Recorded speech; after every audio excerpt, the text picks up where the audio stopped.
Que Dios les bendiga a todos en esta mañana. Damos gracias a Dios que podemos estar reunidos, que podemos estar juntos y seguimos en esta serie.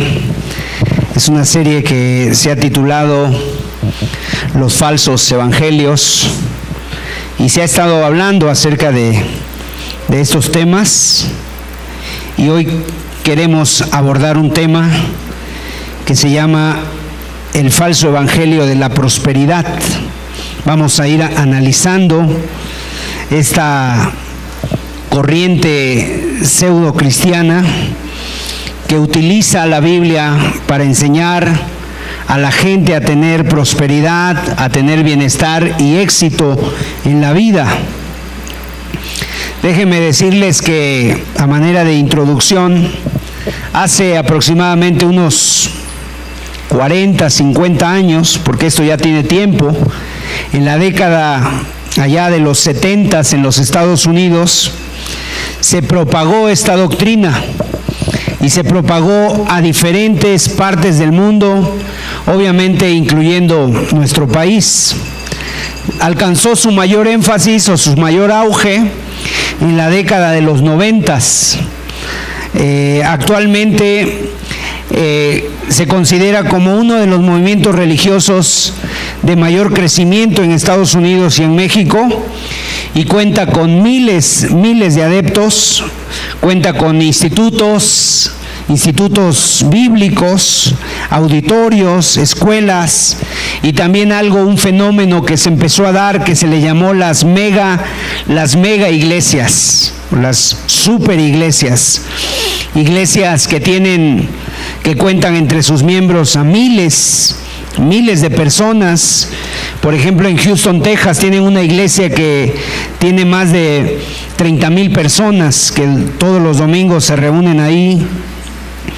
En Corea llegaron a tener una iglesia de este movimiento que contaba con más de 1 millón de personas. En Nigeria, que era una de las iglesias más grandes, se tenía calculado o se tenía contabilizado cerca de 6 millones de personas.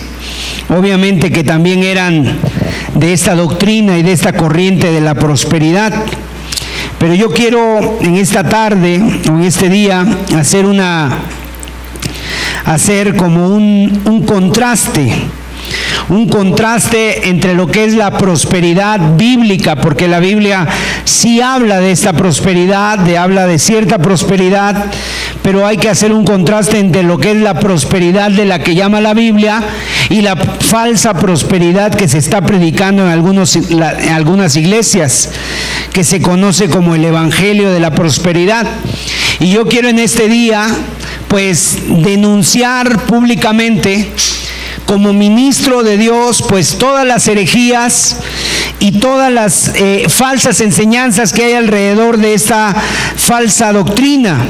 Ahora, no es criticar predicadores, sino que es denunciar a esos que han enseñado estas herejías destructoras. Hay una diferencia muy grande entre criticar y denunciar. El apóstol Pablo en la Biblia, él denunció. Pablo lo hizo, denunció cuando hubo necesidad de hacerlo, aún inclusive por nombre y apellido, denunciaba a las personas. O sea, pero la intención, yo quiero que usted me entienda, no es insultar a esas personas, sino como pueblo de cristiano, estemos alertas, porque esta doctrina se ha infiltrado, se ha metido a las iglesias y es algo vigente. Es la tercera carta del apóstol Juan, el versículo 2, dice, aquí se habla de la prosperidad, y el apóstol Juan dice: amado, yo deseo que tú seas prosperado en todas las cosas y que tengas salud, así como prospera tu alma. Esta palabra prosperidad, próspero, yo deseo que tú seas prosperado, es una palabra que tiene que ver con empujar hacia adelante, que te vaya bien, pero significa que te vaya bien primeramente en el área espiritual y que tengas, por así decirlo, lo necesario. Entonces Juan le desea a este discípulo que fuera prosperado, pero obviamente tenemos que ver la prosperidad de la que Dios habla, por supuesto, que va mucho más allá de los bienes materiales y de las riquezas materiales. Yo quiero decirles que una de las señales que el Señor Jesucristo mencionó o que señalaba como las señales de los últimos tiempos es que habría muchos engañadores. Y precisamente un tema favorito en este tiempo que se ha estado introduciendo en la iglesia es la falsa prosperidad, que se predica y que ha crecido la manera en cómo este tema ha permeado a la iglesia cristiana y se ha metido en muchos lugares. Tal vez aquí entre nosotros es muy probable que haya personas que hayan estado escuchando esta doctrina o inclusive hayan asistido a alguna de esas iglesias. Obviamente que la intención de aquí nuestra no es herir a nadie, sino que es abrir la palabra de Dios y que sea la palabra de Dios la que penetre hasta lo más profundo. Así que todo lo que vamos a decir lo vamos a sustentar con la palabra de Dios, y precisamente esta palabra, pues la palabra de Dios puede ser la que corte, la que penetre y la que sane precisamente los corazones. Ahora, para entender este tema, vamos a leer Hechos 20:27, donde el apóstol Pablo está reunido con los ancianos de las iglesias.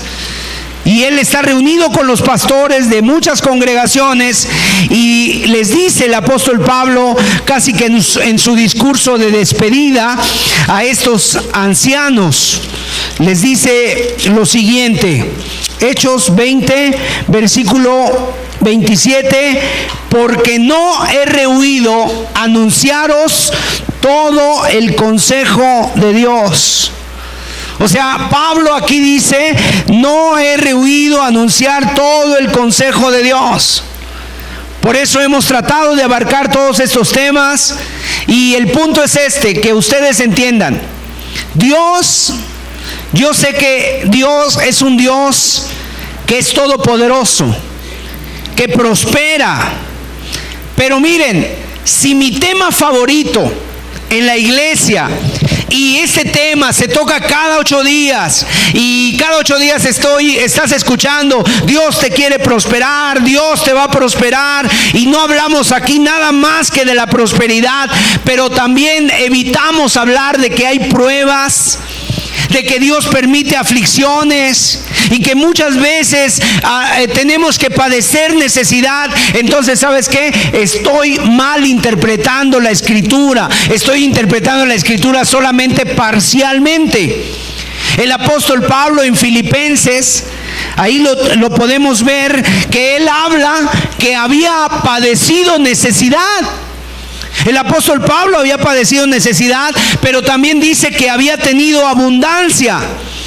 Así que no podemos nosotros centrarnos solamente de un lado del tema y decir solamente hablar de la abundancia y dejar de hablar de la necesidad que a veces como pueblo de Dios padecemos. O sea, tenemos que ver todo el consejo de Dios y tenemos que hablar de todo el consejo de Dios.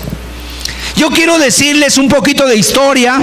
Mire, en los primeros siglos del cristianismo, estoy remontándome allá por el siglo aproximadamente siglo II, siglo III, la Iglesia Católica nació en el siglo III, para ser exactos en el año 324, fue donde hubo un concilio y ahí nació la Iglesia Católica. Pero antes no había Iglesia Católica, antes era la Iglesia de Jesucristo, la Iglesia primitiva.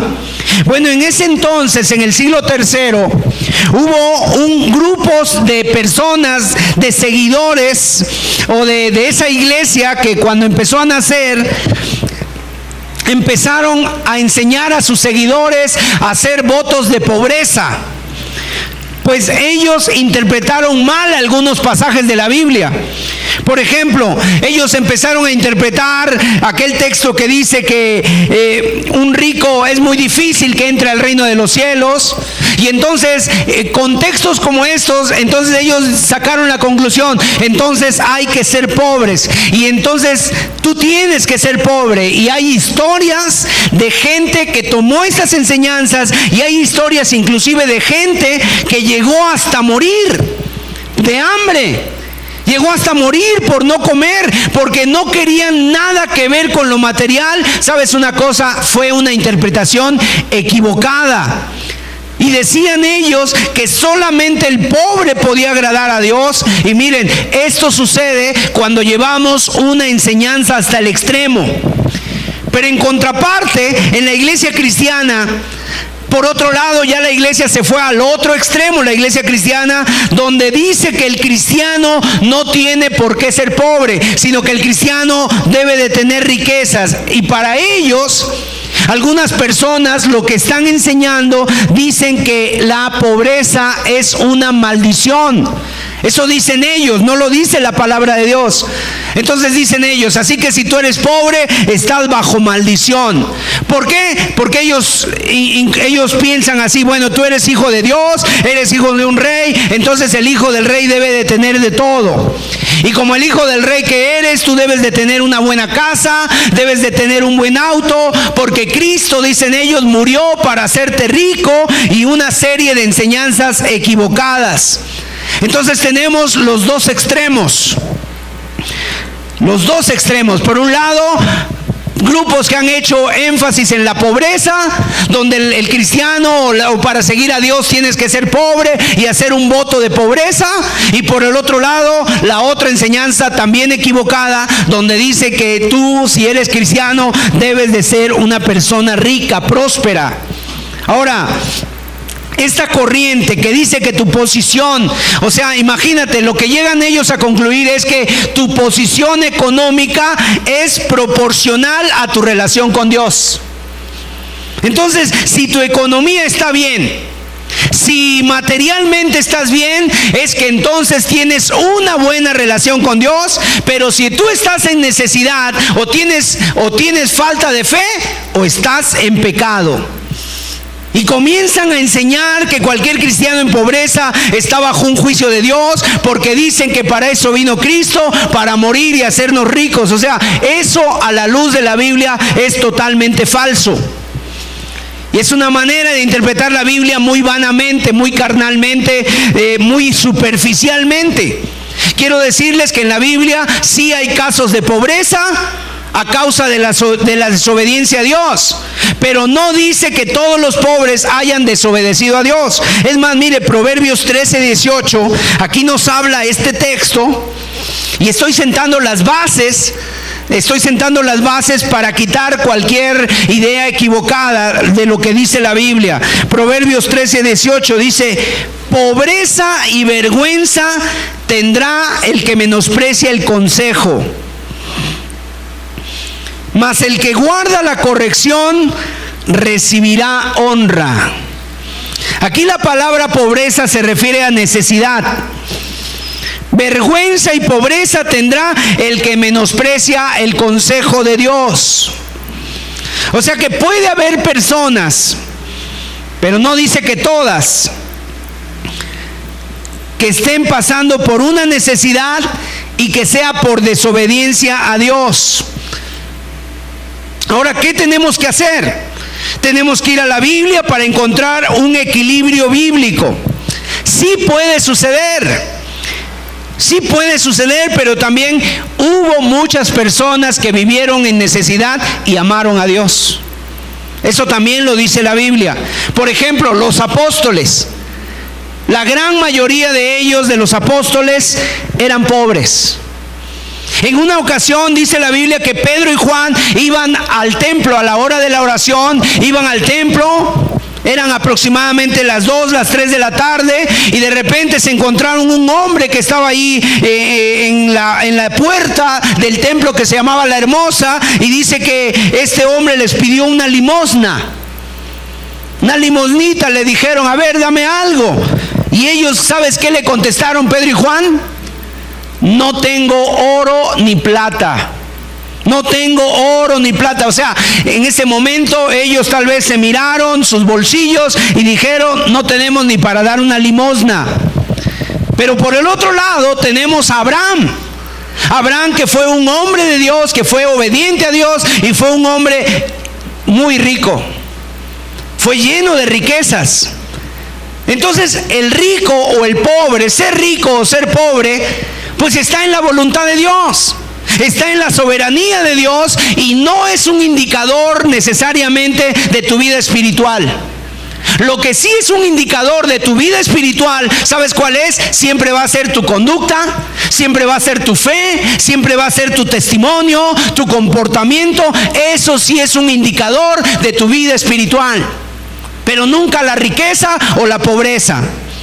O sea, el ser rico o ser pobre, pues es la soberanía de Dios nada más. Que a algunos les dio 5 y a otros les dio 1. O sea, es la soberanía de Dios. Pero de esta manera suele mucha gente decir y suele pensar, es que si tú eres pobre es que estás en pecado, y si tú eres rico es porque estás bien con Dios. No tiene nada que ver con la Biblia eso, mis amados hermanos. En ocasiones los hombres más ricos del mundo, ¿qué son aquí en la tierra? Muchas veces son inconversos, muchas veces son corruptos, muchas veces son ateos, muchas veces inclusive son hasta narcotraficantes. ¿Estará bien en su relación con Dios una persona que es multimillonaria? La verdad es que no podemos ser tan simplistas interpretando de esta manera la palabra de Dios. Vamos a leer un pasaje en Deuteronomio 28, donde habla de las bendiciones por obedecer la palabra de Dios. Capítulo 28 de Deuteronomio, versículo del 1 al 5, dice: acontecerá que si oyeres atentamente la voz de Jehová tu Dios, para guardar y poner por obra todos sus mandamientos que yo te prescribo hoy, también Jehová tu Dios te exaltará sobre todas las naciones de la tierra, y vendrán sobre ti todas estas bendiciones y te alcanzarán. Si oyeres la voz de Jehová tu Dios, bendito serás tú en la ciudad y bendito tú en el campo. Bendito el fruto de tu vientre, el fruto de tu tierra, el fruto de tus bestias, la cría de tus vacas y los rebaños de tus ovejas. Benditas serán tu canasta y tu arteza de amasar. Aquí nos habla tanto de bendiciones espirituales como de materiales. Ahora, ¿por qué viene esta bendición?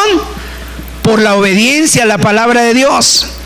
Sin embargo, ¿puedes que un cristiano en obediencia a la palabra de Dios pase por pobreza o necesidad? La respuesta es sí. Eso está en la voluntad y en la soberanía de Dios. Miren lo que sucede en el que desobedece la palabra de Dios. Vamos a ver en el versículo 45 al 48 del mismo Deuteronomio 28. Dice: y vendrán sobre ti todas estas maldiciones y te perseguirán y te alcanzarán hasta que perezcas, por cuanto no habrás atendido a la voz de Jehová tu Dios para guardar sus mandamientos, sus estatutos que Él te mandó. Y serán en ti por señal y por maravilla, y en tu descendencia para siempre, por cuanto no serviste a Jehová tu Dios con alegría y con gozo de corazón por la abundancia de todas las cosas. Servirás pues por tanto a tus enemigos que enviare Jehová contra ti, o que enviare Jehová contra ti, con hambre y con sed y con desnudez. Hambre, sed y desnudez, ¿qué es? Es pobreza. Y con falta de todas las cosas, y Él pondrá yugo de hierro sobre tu cuello hasta destruirte. ¿Puede haber pobreza por causa de la desobediencia? Sí. Pero quiero decirles que en la Biblia, en el Nuevo Testamento, la Biblia dice que muchos cristianos del Nuevo Testamento, cuando comenzó la persecución, vivieron en pobreza porque eran perseguidos. Tenían que dejar sus casas y no era por causa de la desobediencia, sino era por causa de la persecución. Vamos a ver un pasaje en Hebreos capítulo 11.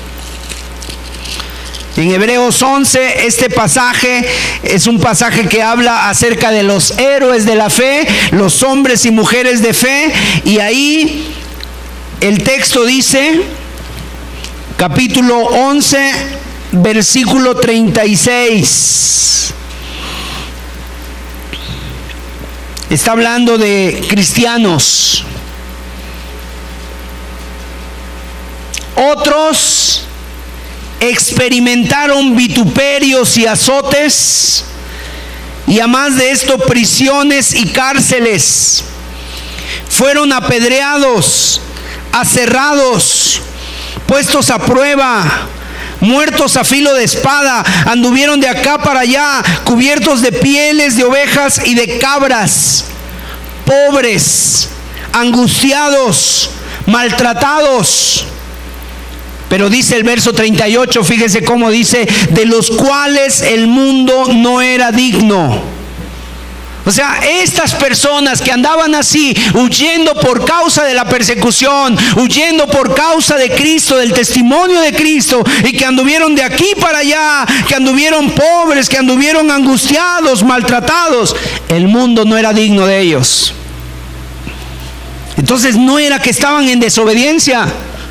Era la voluntad de Dios que estuvieran así, padeciendo un poquito de tiempo, en medio de la persecución, solamente un poquito de tiempo.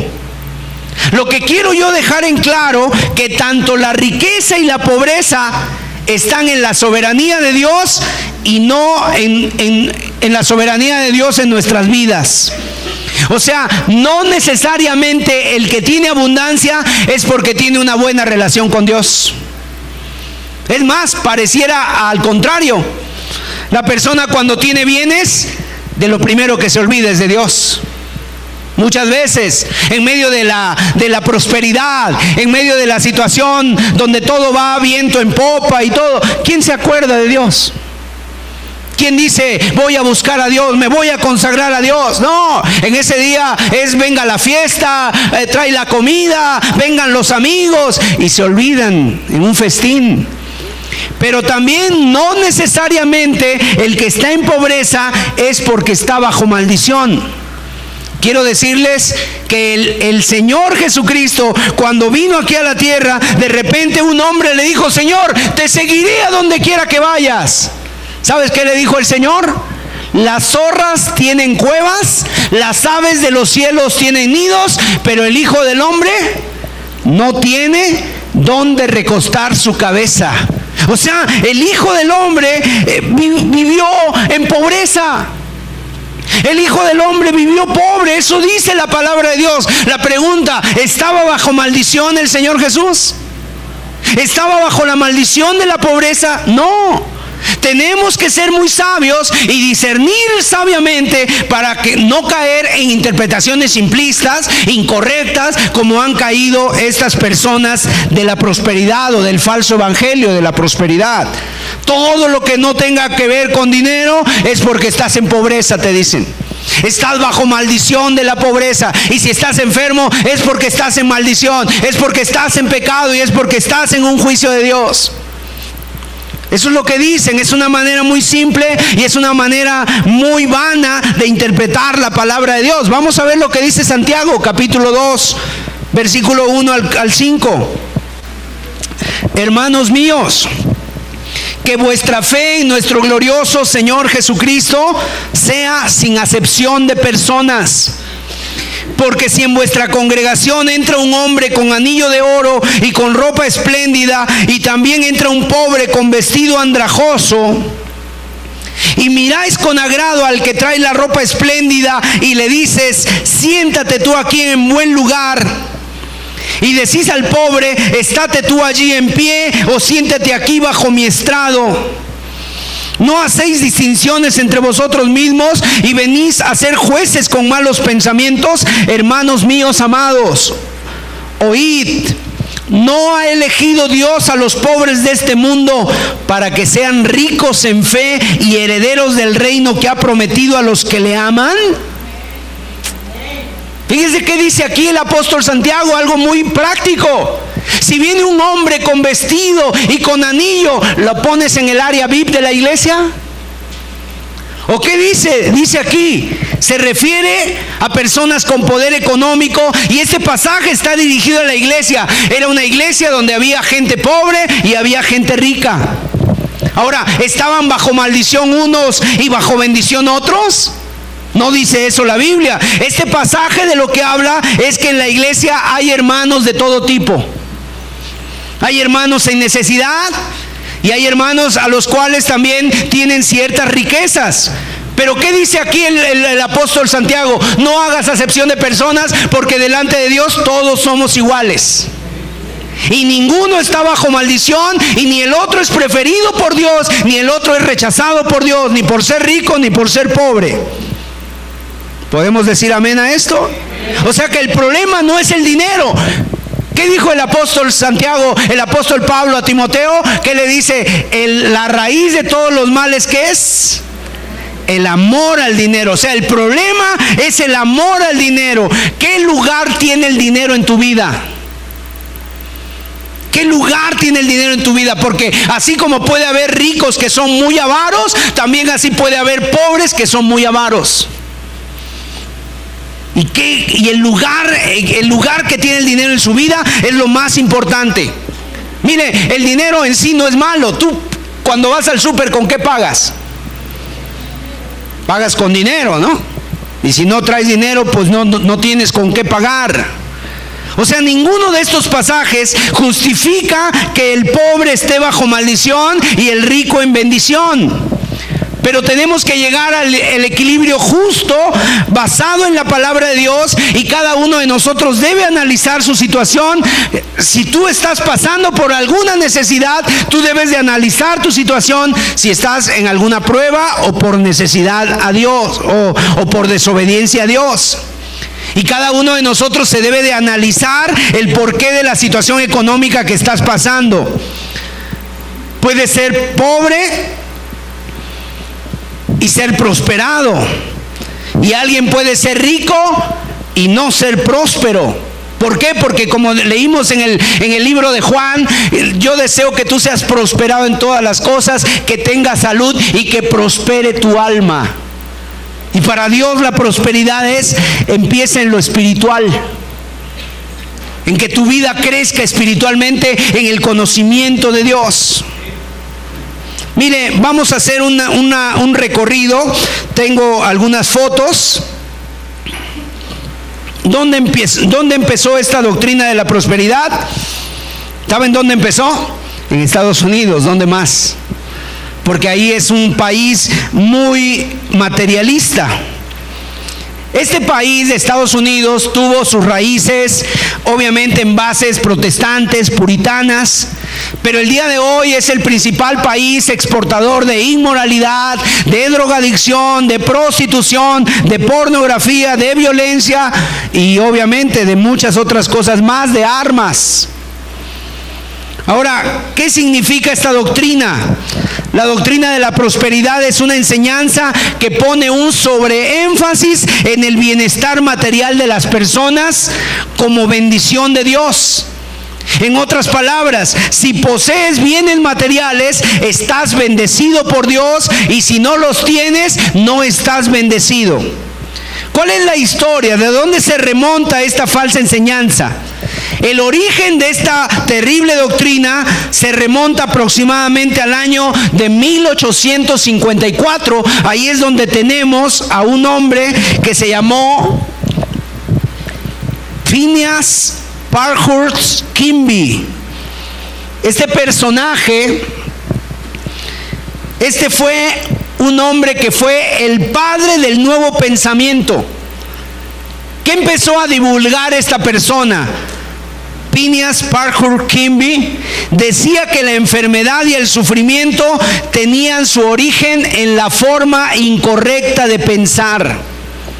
O sea que tú estás enfermo porque estás pensando mal, estás pensando negativamente. Y los seguidores de Kimby decían que el hombre podía cambiar su propia realidad a través de la afirmación positiva o de confesar positivamente. O sea, ¿qué tenías que confesar si estabas enfermo? No estoy enfermo, no estoy enfermo, no estoy enfermo. ¿Sabes qué es eso? Es metafísica. Es metafísica, es el poder de la mente. Y los profetas de la prosperidad el día de hoy han cambiado el término por la fuerza de la fe. Ahora ya no le llaman la fuerza o el poder de la mente, sino que le llaman la fuerza de la fe, y eso es lo mismo, es nada más disfrazada la misma doctrina de Kimby en metafísica pura. Y en resumen, lo que dices se hace realidad.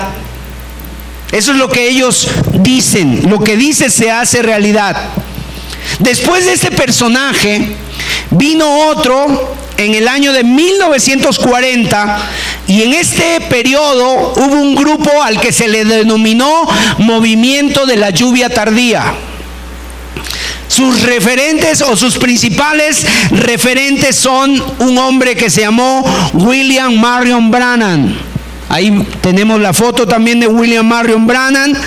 Este personaje hacía sanidades, pero él decía que las sanidades no las realizaba el Espíritu Santo de Dios, sino que las hacía un ángel que estaba dentro de él. Yo pregunto, ¿qué tipo de ángel habrá sido? Además, este hombre, en otras cosas, negaba la existencia de algunas doctrinas de la Biblia y creía en la existencia de los ovnis. William Marion Branham. Luego tenemos más adelante Oral Roberts.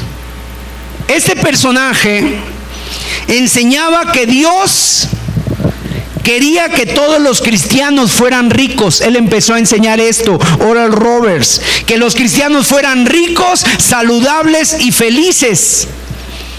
Pero paradójicamente este hombre en todos los negocios que hacía fracasó. Fue un pionero como televangelista en el año de por allá de 1950, 60. Él dice, fíjate nada más lo que llegó a decir, que una vez se le apareció Jesús en persona y le dijo que él tenía que fundar una universidad porque iba a darle la cura para el cáncer. Le dieron millones de dólares en donativos para hacer la universidad. La universidad se llevó a cabo. La universidad el día de hoy está cerrada. La puso allá en Kansas, por allá en un estado de los Estados Unidos, en Oklahoma. Pero la universidad se cerró. Nunca el remedio del cáncer fue encontrado. Entonces la pregunta es, ¿se le apareció o no se le apareció? ¿Le dijo o no le dijo? ¿Qué otro tipo de espíritu sería el que se le apareció? Y este hombre un día ahí en una radiodifusora se subió a una torre y desde esa torre estuvo transmitiendo. Cuando iba a fundar la universidad dijo, es que si no me dan 20 millones de dólares, Dios me va a matar. O sea, y empezó a presionar a la gente, a manipular, y finalmente una compañía de cervezas le dio los millones que le faltaban. Después sigue otro hombre llamado Gordon Lindsay.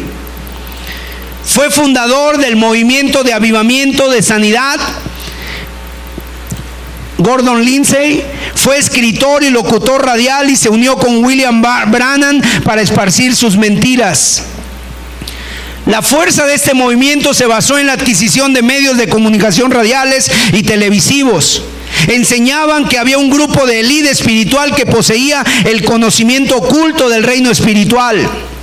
Y este grupo enfatizaba las sanidades. Pero acuérdense lo que dijo el Señor Jesús en Mateo 7. No todo el que me dice Señor, Señor entrará al reino de los cielos. Muchos me dirán en aquel día, en tu nombre hicimos sanidades, en tu nombre echamos fuera demonios, en tu nombre hablamos lenguas, en tu nombre hicimos muchos milagros. Y Jesús les dirá, nunca los conocí, apartados de mí, hacedores de maldad. Después, en el año de 1950, hubo 3 personajes destacados. Uno de ellos fue S. William Kenyon. Él fue influenciado por diversos pensamientos filosóficos, entre ellos el Nuevo Pensamiento, y se le conoce como el verdadero padre moderno del pensamiento, del movimiento de la fe. Muchas frases que el día de hoy se escuchan de los falsos maestros fueron acuñadas por este hombre. Por ejemplo, él dijo una frase: lo que yo afirmo, poseo. Lo que yo afirmo, poseo. Luego después sigue Kenneth Hagin. Él aprovechó el trabajo de Kenyon y lo popularizó. Y este hombre se jactaba, entre otras cosas, de sus viajes al cielo y al infierno. Él decía que Dios lo llevaba al cielo y al infierno. Su esposa una vez dijo que Dios deseaba que la iglesia debía apoderarse de todo el dinero del mundo. Fíjense nada más, la esposa, igual que él. Kenneth Copeland. Este hombre fue alumno de Hagin y comenzó su ministerio memorizando los mensajes de Hagin y los esparcía.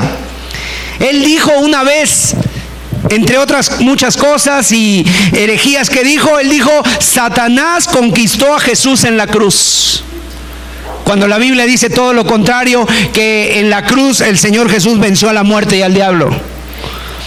Tanto en los cultos de Hagin como en los de Copeland había manifestaciones de risa santa.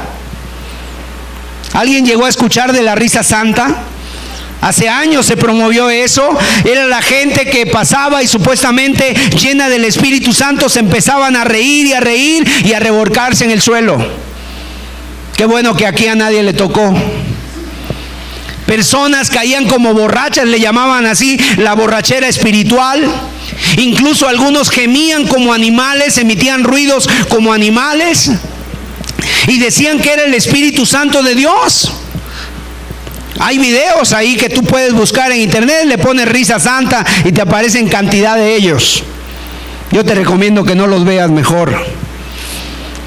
Ahora, después tenemos a otro hombre llamado Robert Schuller. Ahí está Copeland orando por Hagin. Por cierto, predicaba mucho la sanidad y murieron de enfermedades. Robert Schuller, este hombre se hizo una iglesia allá en Los Ángeles, en cerca de Los Ángeles, que se llamó la Catedral de Cristal. Últimamente fue vendida a la Iglesia Católica, pero él fue fundador de esa famosa catedral. Fue influenciado por ideas de otro hombre, un psicólogo que se llamó Norman Vincent Peale. Y en su libro ellos hablan del poder del pensamiento tenaz. Ahorita voy a explicarte eso y vamos a ver algunos ejemplos. Ellos decían que todo el poder está en tu mente y lo que tú digas lo vas a recibir, lo que tú creas, lo que tú confieses. Después sigue Jim Bakker con su esposa. A principios de 1960, Jim Bakker tuvo su programa de televisión junto a su esposa Tammy y crearon un nuevo estilo de show con el que ganaron el corazón y los bolsillos de la audiencia. Era como un tipo de domingo, de siempre en domingo, de sábado gigante, donde había cantantes cristianos y había grupos y había todo ese tipo de cosas de show. Y en 1970 crearon el show televisivo Alabemos al Señor. Fue todo un éxito y gracias a él fundaron su propia cadena de televisión. Compraron una cadena de televisión. En 1980 sus programas llegaban a todo Estados Unidos y a gran parte de Europa y otros países. Y ellos empezaron a decir que iban a crear un parque temático, así como un Disneylandia. Yo no sé si alguien ha oído de Disneylandia, pero en Disneylandia es un parque temático donde todo tiene que ver con el ratón Miguelito. Bueno, ahora esto iba a ser un parque temático, pero todo cristiano. que mientras tú estabas en la alberca, iba a haber gente alabando a Dios. Mientras tú estabas en los restaurantes, iba a haber gente alabando a Dios. Iban a tener un lugar conocido como el tabernáculo, con las dimensiones del templo de Salomón, y que si tú aportabas millones o miles de dólares, iban a poner ahí tu nombre para que la gente fuera y orara por ti. ¿Saben una cosa? Recaudaron millones. Nunca se llevó a cabo esto. Fue un fraude.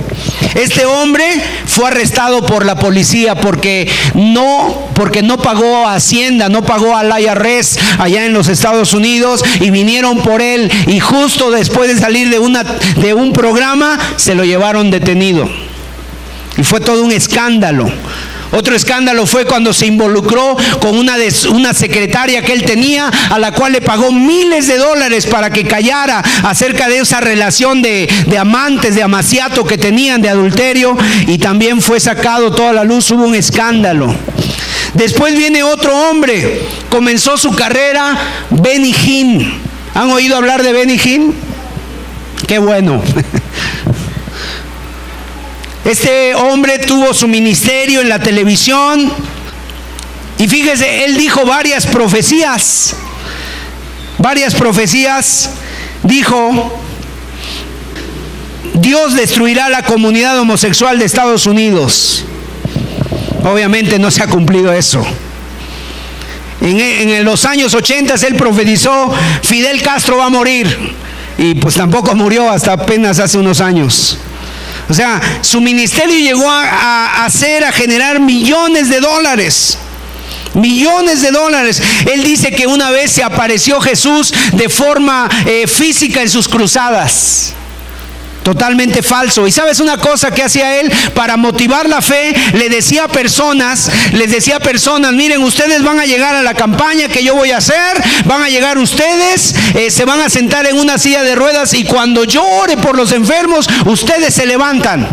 Obviamente era gente que no estaba enferma, era gente que no necesitaba la silla de ruedas, y él decía, es para motivar la fe.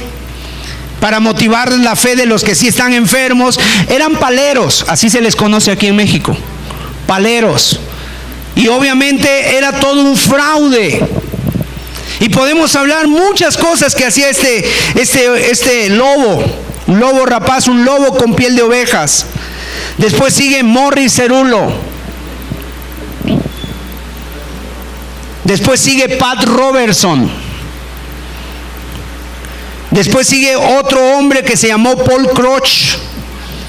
Paul Crouch fue creador de una cadena de televisión. Y después, algo muy triste, muy lamentable, un escándalo, fue acusado de relaciones homosexuales con su chofer. Después tenemos a otro hombre llamado Paul Yonggi Cho. ¿Alguien oyó hablar de Paul Yonggi Cho? Después se cambió el nombre a David Cho. Era de Corea, tenía una congregación de 1 millón de personas.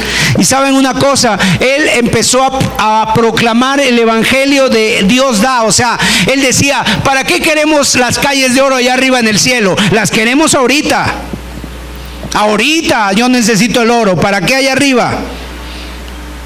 Y como se pueden dar cuenta, hay bastantes nombres, y la lista sigue y sigue. Aquí en México también tenemos la versión, y mire, hay otro personaje que se llama Joel Osteen. ¿Han oído hablar de él?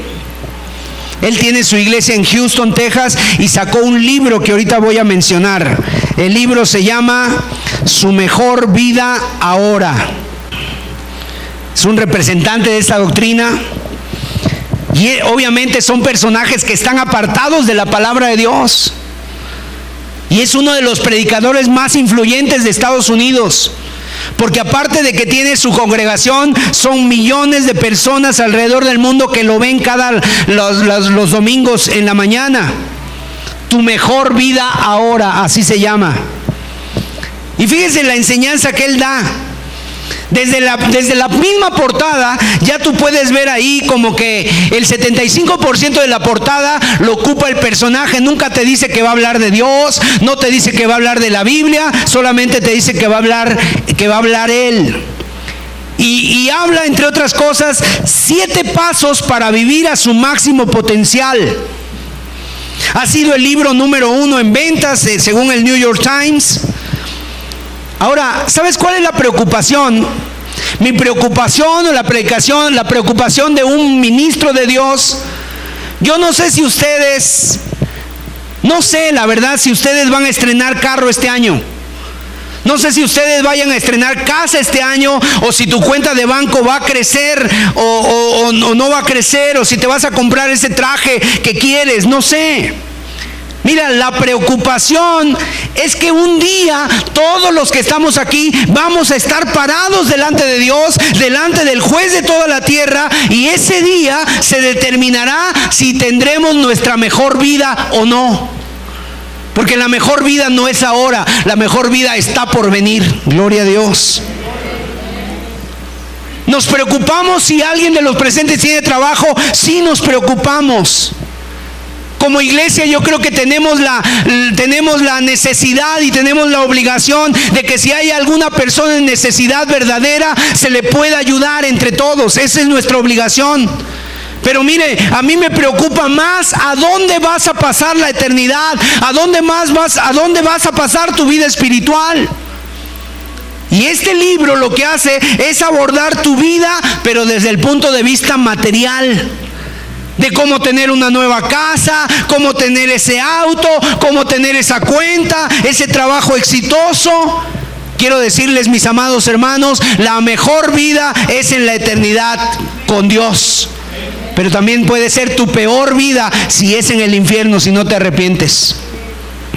No sé si vaya a ser tu mejor vida ahora, pero lo que sí sé es que si tú te arrepientes y crees en el Señor Jesucristo, vas a tener una mejor vida en la eternidad por los siglos de los siglos. Gloria a Dios, en la gloria de Dios.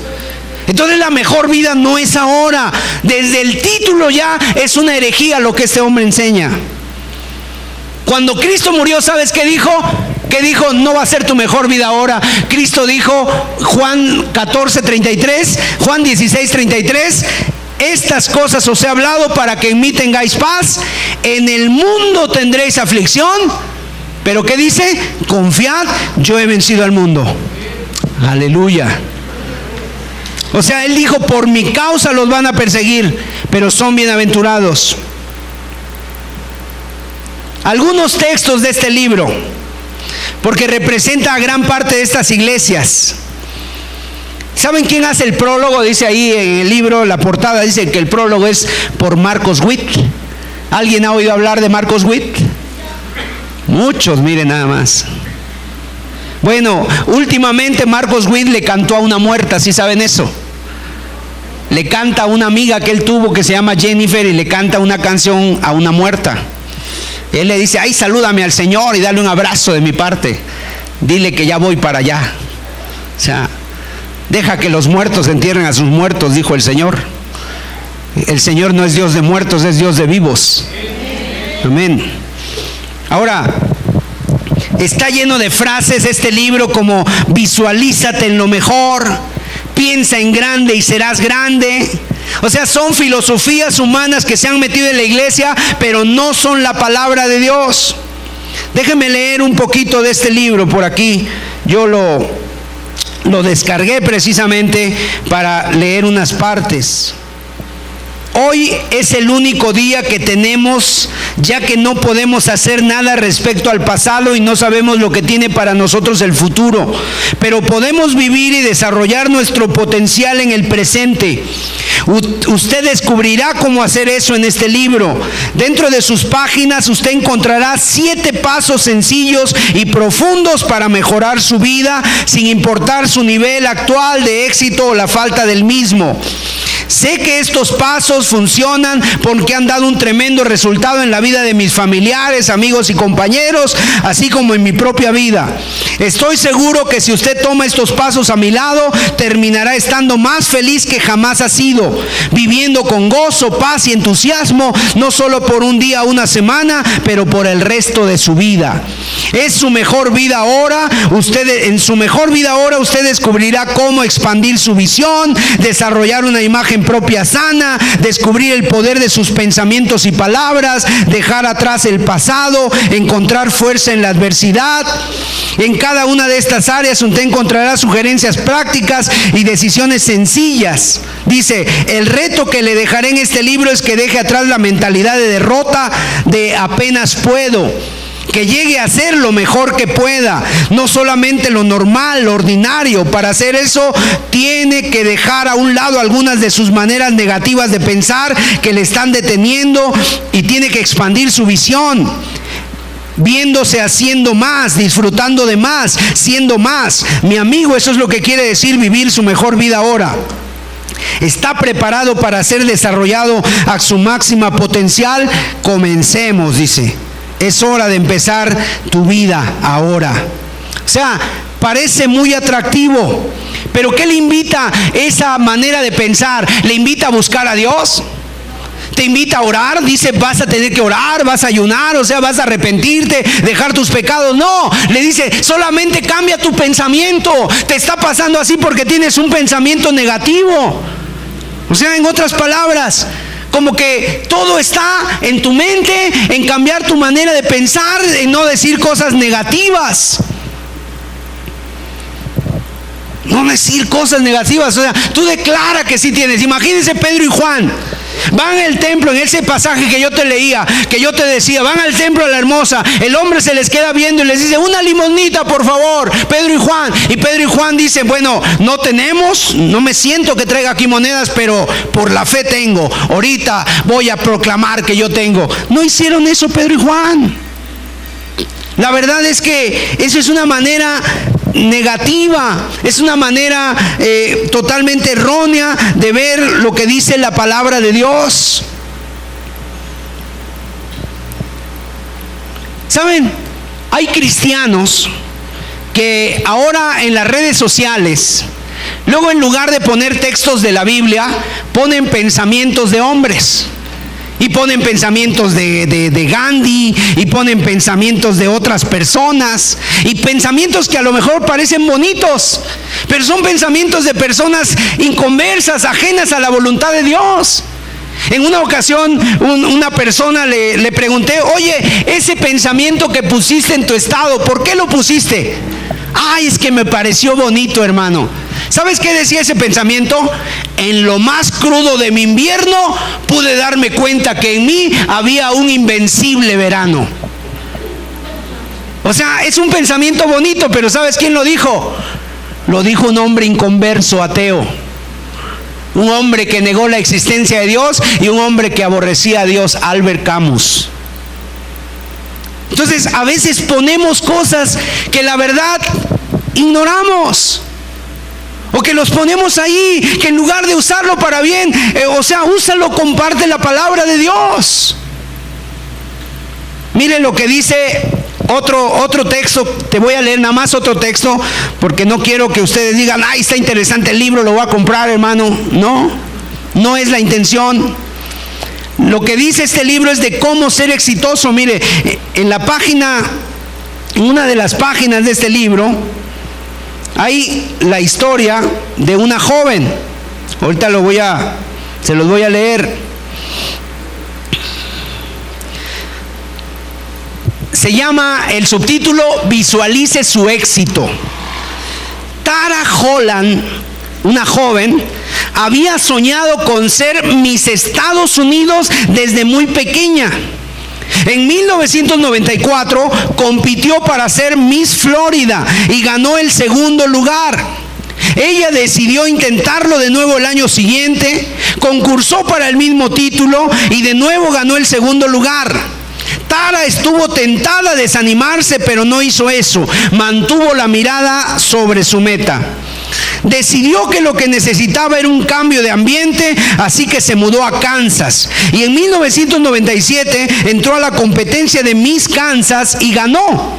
Ese mismo año recibió la corona y el título de Miss Estados Unidos.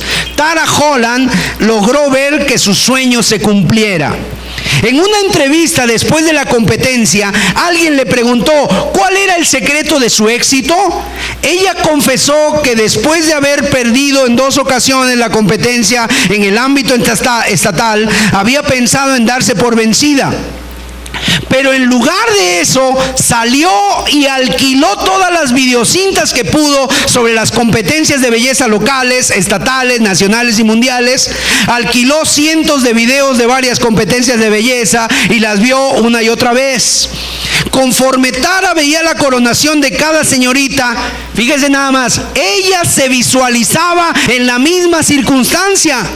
Se imaginaba recibiendo la corona, se imaginaba caminando en victoria por la pasarela vez tras vez, se visualizó ganando. Tara dijo que haberse visualizado como una ganadora era el secreto de su éxito. O sea, ¿sí está comprendiendo? Esta mujer de entrada, o sea, imagínate, la moraleja de si tú quieres algo, visualízate en él.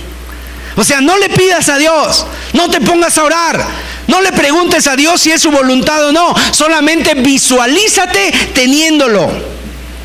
Por ejemplo, si alguien de ustedes quiere un carro nuevo, un BMW, un Mercedes-Benz o alguna camioneta, cuando pase la camioneta por ahí, tú visualízate manejando esa camioneta.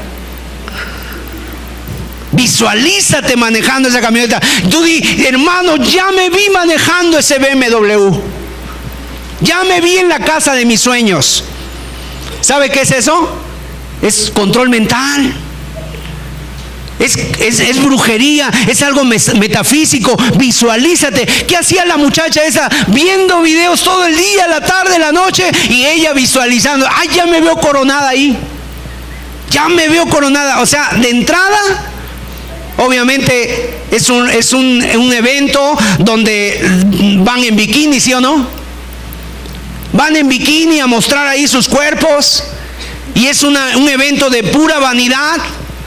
Y además es un evento donde tristemente las muchachas son sometidas a bajezas, a humillaciones y a quién sabe cuántas cosas. Y eso es lo que están promoviendo.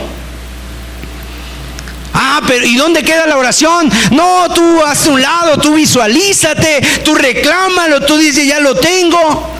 Si alguien aquí quiere bajar de peso, ¿sabe qué debe hacer según este libro? Visualízate, delgadito.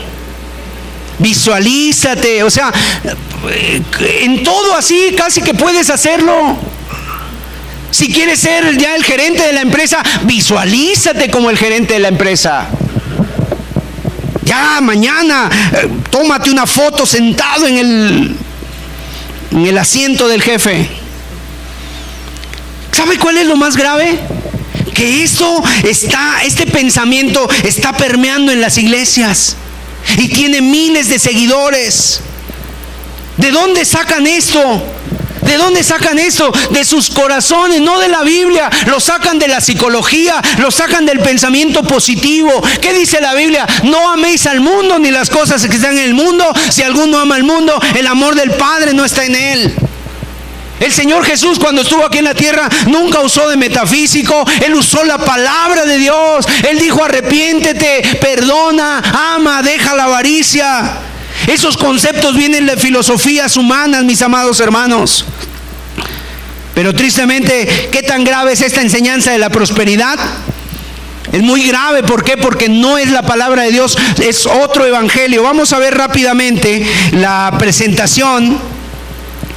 Algunos nombres para identificarlos: movimiento de la fe y la prosperidad, movimiento de la fe y de la confesión positiva, movimiento del Espíritu Santo, movimiento carismático cristiano, y también se les conoce como los banqueros de Dios. Fíjese, ¿qué enseña realmente el movimiento de la doctrina de la prosperidad? Que la voluntad de Dios para las vidas es tener bienestar material en todos los sentidos. Bienestar material, vida próspera, exitosa. Dice: una vida próspera y exitosa glorifica a Dios. Falta de bienestar material es señal de pecado. ¿Cuáles son los falsos fundamentos bíblicos que maneja? Los conceptos de Dios son falsos porque te hablan de un Dios que no es el de la Biblia. La relación de Dios, del pacto de Dios con el hombre. O sea, que dice que Dios está obligado a darte riquezas. La fe materialista, la confesión positiva, reclamar las promesas, lo que dices viene. Y entonces dicen que Satanás es el responsable de que no tengas la prosperidad material. Condiciones para recibir la prosperidad: nunca es arrepentirte, solamente aceptar a Cristo, creer las promesas, reclamarlas en oración, confesarlas positivamente, pelear la batalla espiritual, diezmar y ofrendar fielmente todo lo que se pueda. Eso sí, hacen un énfasis en que tú des. En sembrar, dice, tienes que sembrar. ¿Cuáles son las prácticas que acompañan a este movimiento? Confesión positiva, visualización técnica que enseña a imaginarse con la mente lo que deseas, tomar posesión simbólica de bienes materiales, o sea, imponer manos, dar vueltas. En una ocasión una iglesia se pusieron a dar vueltas, fíjense, ahí en un edificio, y en el edificio estaban trabajando ahí las secretarias, hasta se espantaron. Que dijeron, oye, ¿estos qué? Están aquí imponiendo manos, y es que querían arrebatar ese lugar para Dios. Orar por cosas materiales, reclamar y urgir a Dios. Te ordeno, Dios, te mando que me des dinero. Hacer crecer tu fe mediante dar ofrendas. Menciona mucho a Satanás, mucho trato con el diablo. Un sobreénfasis en la alabanza, obviamente un tipo de alabanza sensual, mundana. En la Biblia hubo falsos profetas que hablaron de la prosperidad y que practicaron la prosperidad. ¿Sabe? Uno de ellos fue Saúl. Vendió su primogenitura por un plato de lentejas, la cambió. Balaam, un hombre que se hizo falso profeta porque anheló el premio de la maldad.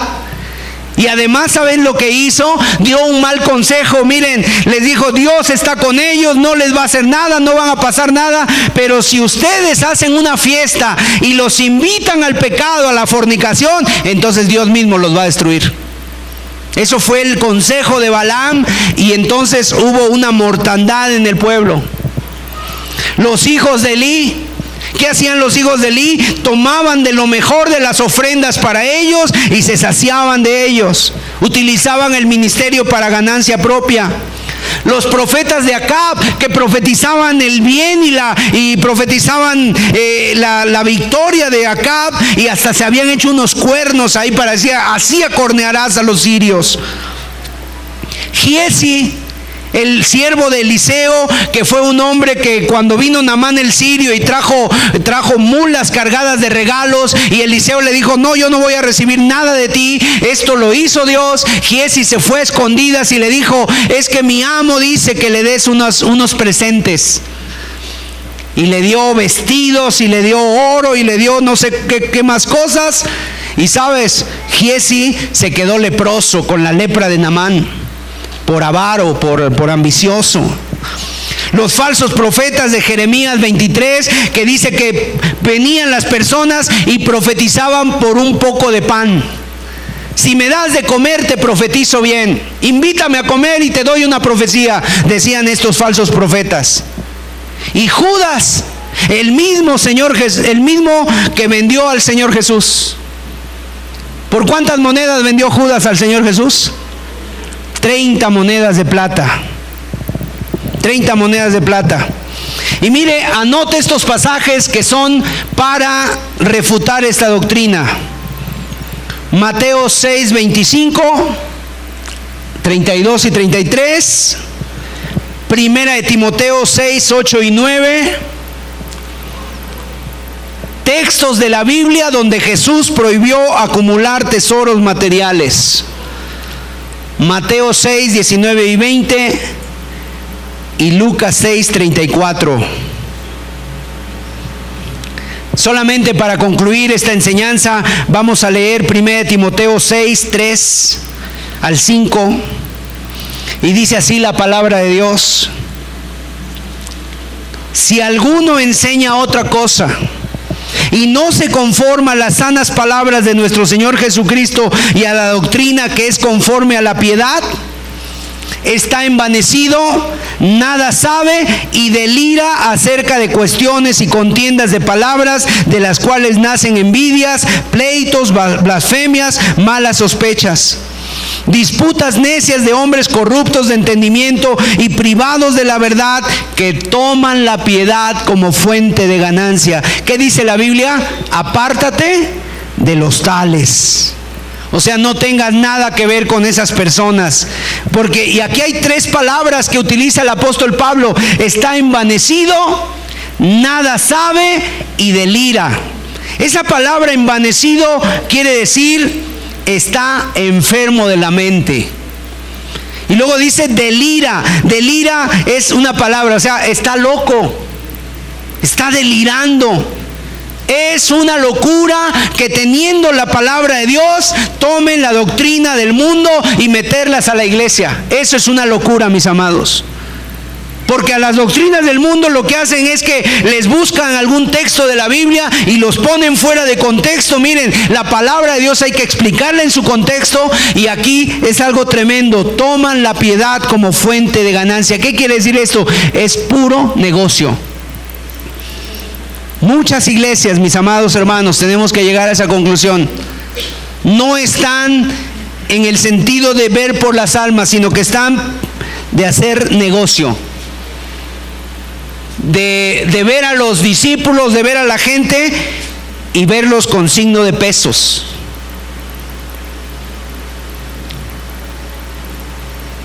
Hubo un hombre llamado Agur en el libro de Proverbios, y Agur dice que oró lo siguiente: vanidad y palabra mentirosa aparte de mí, no me des pobreza ni riqueza, manténme del pan necesario. ¿Sabes qué dicen los de la doctrina de la prosperidad de la oración de Agur? Qué mediocre, qué hombre tan mediocre. ¿Cómo es que no le dé riquezas? Pídele riquezas a Dios. Pero Agur se conocía. Él dice: si me das riquezas, no sea que me sacie y te niegue y diga quién es Jehová, o que siendo pobre hurte y blasfeme el nombre de mi Dios. O sea, Agur se conocía muy bien. Muchas personas, cuando viene la bonanza económica, ¿sabes qué hacen? Dejan de buscar a Dios, se apartan de Dios. En muchas ocasiones, y yo creo que más de uno ha sido el testimonio y el ejemplo, que buscaron a Dios en una necesidad muy grande que tenían. Fuera de enfermedad, fuera económica, fuera de algún vicio, fuera por algún hijo, fuera por algún problema matrimonial. Pero en muchas de esas necesidades fue cuando buscamos a Dios. Muy pocas personas vienen agradecidos a Dios y decirle: wow, me está yendo tan bien, qué agradecido estoy con Dios. Se olvidan de Dios, mis amados. Se olvidan de Dios. Y mucha gente, mire, un día un pastor le preguntó a un hombre, y el hombre le dijo, oye, si tú tuvieras 10 vacas, el hombre dijo: yo si tuviera 10 vacas las doy para Dios, mi hermano. Oye, y si tú tuvieras unos borregos, si yo tuviera 20 borregos, yo los doy para Dios. Y si tuvieras unos 4 puercos, no, pastor, yo tengo 4 puercos. O sea, lo que tenía no lo iba a dar. Obviamente, él, si yo tuviera, las daría, pero si las tienes, no lo das. Obviamente aquí no estamos pidiendo nada de eso. Nadie piense, el pastor está pidiendo puercos aquí. No, la verdad es que aquí lo que queremos es que tú busques a Dios, y que tú lo busques como debe de ser, con la palabra de Dios. Y por eso insistimos en predicarte el evangelio verdadero. La próxima semana, el próximo estudio va a ser el verdadero evangelio de Jesucristo. Yo los invito a que vengan, a que nadie falte y que escuchen este tema que va a ser de bendición. ¿Qué les parece si nos ponemos de pie? Oramos, le damos gracias a Dios. ¿Dios quiere prosperarte? Sí. pero quiere prosperarte espiritualmente primero, en tu alma, que tengas salud, que prospere tu alma, que tengas un corazón rico, lleno de amor, que tengas un corazón compasivo, que tengas un corazón perdonador. Eso es lo que Dios quiere. Padre, muchas gracias te damos, porque tu palabra nos has dejado abrirla y nos has enseñado acerca de esta doctrina que ha estado permeando mucho la vida de muchas iglesias. Pero Padre, gracias porque tú en esta tarde, Señor, nos pones el antídoto de tu palabra para guardarnos de falsas enseñanzas. Queremos que sigas brillando en medio de nosotros, que tu Espíritu Santo sea el que siga respaldando la palabra en este lugar. Queremos que a toda persona que está hoy aquí, cualquiera que sea la necesidad, la situación, de veras, Padre, ven a suplirles conforme a tu voluntad, Señor. Que no haya, Señor amado, y si hay necesitados entre nosotros, Padre, pues aún, Señor, que haya manos y que haya corazones misericordiosos para ayudar a esas personas. Pero sobre todo, Señor, que la verdadera prosperidad venga a nuestra vida, que es la del corazón, la del alma. Y aún, Señor amado, que estemos contentos, Señor, con lo que tenemos, Señor, teniendo sustento y abrigo, como dice tu palabra. Señor, sella esta palabra en los corazones. Síguenos vacunando en contra de las falsas enseñanzas. Mete tu mano, Señor, para tener los ojos bien abiertos, Señor, y estar alertas a todo lo que nos rodea. Padre, gracias por las familias, gracias por los hermanos, por los jóvenes, aún por los niños, Señor. Gracias, Señor, porque tú, Señor amado, quieres levantarte un pueblo que te ame, Señor. Te damos la gloria y la honra. Recibe la alabanza y la adoración. Y gracias te damos en el nombre de Jesús. Amén. Amén. Aleluya. Que Dios les bendiga a todos. Terminamos la reunión, estamos despedidos, estamos para servirles y que tengan un excelente inicio de semana.